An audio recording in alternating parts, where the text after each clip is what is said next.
चलिए डिस्कस करते हैं motion along a straight line, right. So कोई भी अगर स्ट्रेट लाइन है, जैसे कि आप यहाँ पे देख पा रहे हो, सो वहाँ पे अगर मोशन हो रहा है, कोई भी मोशन स्ट्रेट लाइन में हो रहा है, तो उसके बारे में डिस्कस करते हैं। The simplest form of motion is the motion along a straight line. ठीक है, it is the simplest form of motion. We shall learn we first learn to describe this by an example. ठीक है, इसको समझने के लिए example देखते हैं, right. So consider a motion of an object moving along a straight path. मान लीजिए कि ये एक स्ट्रेट पाथ है, राइट। किलोमीटर में दिया हुआ है, तो स्ट्रेट पाथ पे मूव कर रहा है। The object starts journey from O. O से यहाँ पे स्टार्ट कर रहा है, तो इसको हम रेफरेंस पॉइंट मान लेंगे, right. So this is our reference point. ठीक है, so let A B C represent the position of an object at different instant. तो ए, बी और सी डिफरेंट इंस्टेंट यानी डिफरेंट टाइम पे पोजिशन दी हुई है। At first the object move from C to B and reach A. यानी यहां से मान लीजिए आपने साइकिल या गाड़ी चलाना स्टार्ट किया, हालांकि साइकिल नहीं होगा बिकॉज 60 किलोमीटर है, हम कार का एग्जांपल लेते हैं। तो यहां से स्ट्रेट एक हाईवे पे आप जा रहे हो, ऐसा मान लीजिए।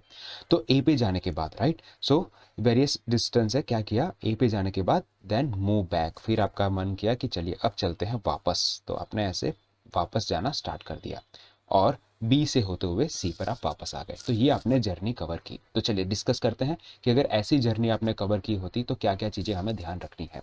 The total path covered by an object is 0 O to A and A to C. तो पहले आपने ये वाला कवर किया, डिस्टेंस कितना हो जाएगा 60, और जब आप वापस आएंगे तो आपने 35 डिस्टेंस कवर किया। कैसे कैलकुलेट किया, तो आप यहाँ पे देख सकते हो 1 2 3 4 5 6 एंड 7। ठीक है, 7 है और एक का जो गैप है वो है 5 किलोमीटर। ठीक है, तो आपने 95 डिस्टेंस कवर किया। टोटल पाथ कवर कितना हो गया, 95। So this is the distance cover by an object. तो अगर हम बोलेंगे कि डिस्टेंस कवर कितना किया, so distance cover is 95 kilometre, right. यहां तक आपको क्लियर हो गया होगा, right. Now to describe the distance we need to specify only the numerical value. ठीक है, हम क्या करते हैं, सिर्फ न्यूमेरिकल वैल्यू पे ही फोकस करते हैं। हम डायरेक्शन के बारे में कोई भी बात नहीं करते जब हम डिस्टेंस की बात करते हैं। ये बहुत इंपॉर्टेंट है, right, this is most important. So this are there are a certain quantities which describe or specify only by their numerical values, जैसे कि distance है ना। यहाँ पे हमें numerical value से ही मतलब है, हमें direction से कोई भी मतलब नहीं है। The numerical value of this quantity is a magnitude। तो इस numerical value को हम क्या कहते हैं, it is its magnitude। इसको हम magnitude कहते हैं। ये another important term है। From this example we can find out the distance of a final position C of an object from the initial position. ठीक है, अगर इसी एग्जांपल में हमें अगर ये फाइंड आउट करना होता, can you find out the distance of an object final position और इनिशियल पोजीशन के बीच में डिस्टेंस कैलकुलेट करना है, तो हम कर सकते थे, है ना, इतना ही डिस्टेंस होता। So that is 25, right. But 25 क्या है, तो वो अभी हम देखेंगे, right. So the this difference which give you the numerical value of the displacement of an object from O to C through A। ठीक है, तो यहाँ पे न्यू टर्म आता है displacement. What is displacement, the shortest distance measured from the initial, right, measure from initial to final position of an object is known as a displacement.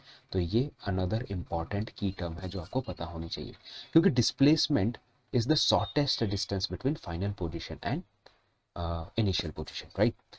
Can the magnitude of an displacement is equal to the distance, right, क्या ऐसा possible है, yes definitely possible है। उसके लिए एक example देखते हैं। For the motion of an object from O to A, अगर ओ से ए कोई भी डिस्टेंस कवर कर रहा है, कौन सा है, ओ से ए कौन सा है, ये वाला है ना, ओ से ए यहाँ तक ही जाना है सिर्फ। ठीक है, तो उस केस में डिस्टेंस कितना होगा, डेफिनेटली आप कहोगे 60 होगा, और डिस्प्लेसमेंट भी उस केस में 60 होगा। सो दिस इज एन एग्जांपल कि अगर स्ट्रेट लाइन में कोई भी चीज गई यहाँ से ओ से ए, तो अगर डिस्प्लेसमेंट और डिस्टेंस दोनों ही इक्वल हो जाएगा, right. During the motion of O to A and back to B, और बी ऐसे वापस आ जाते हैं, राइट, बी पे वापस आ जाते हैं, तो कितना डिस्टेंस कवर करेगा, तो डेफिनेटली 60।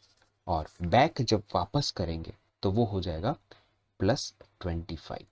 ठीक है, तो डिस्टेंस आपका हो जाएगा 85, बट डिस्प्लेसमेंट कितना होगा, तो डिस्प्लेसमेंट आपका होगा 60 - 25, बिकॉज इतना ही डिस्प्लेसमेंट होगा, तो वो आपका डिस्प्लेसमेंट हो जाएगा। This value gives you a displacement.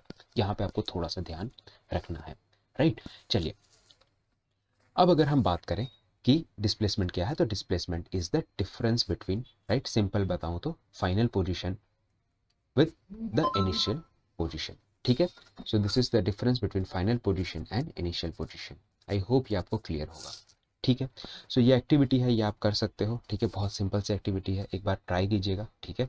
And ये भी एक्टिविटी आप खुद से कर सकते हैं, राइट। सो ये दोनों एक्टिविटी आप कर लेंगे। नेक्स्ट क्लास में हम डिस्कस करेंगे about uniform motion and non uniform motion. Thank you very much. जय हिंद, वंदे मातरम।